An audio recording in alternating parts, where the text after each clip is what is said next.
Hello friends, welcome back to Situs kitchen.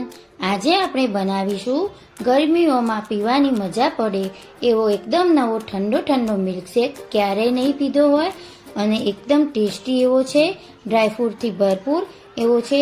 તો ચલો બનાવીએ. તો એના માટે મેં એક શક્કરટેટી લીધી છે.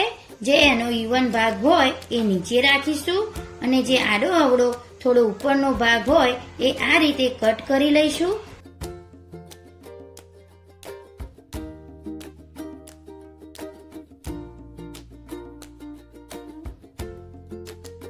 અને હવે એમાંથી બિયા કાઢી લઈશું.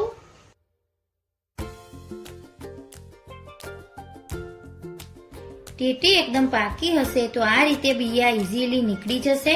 તો ચમચીના મદદથી હળવા હાથે આ રીતે બિયા અલગ કરી લેવાના અને આપણે બિયાને બહાર કાઢી લેવાનું. હવે એક બાઉલમાં લઈ લેશું. તો આ રીતે શક્કરટેટીનો ભાગ કાઢી લીધો છે. હવે આપણે મિક્સર જારમાં એક મુઠ્ઠી કાજુ બદામના ટુકડા ઉમેરી દઈશું.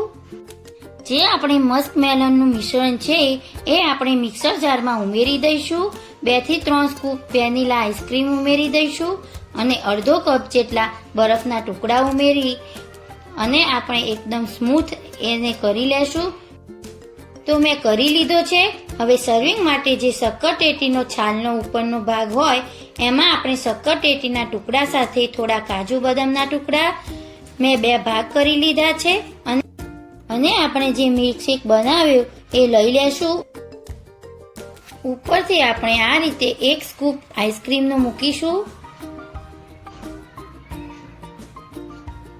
અને પાછો આપણે ઉપરથી થોડું ગાર્નિશ કરીશું. થોડા પિસ્તાના ટુકડા, થોડા બદામના ટુકડા અને થોડા કાજુના ટુકડા. અને જો તમારી પાસે ચેરી હોય તો એનાથી ગાર્નિશ કરી દેવાનું.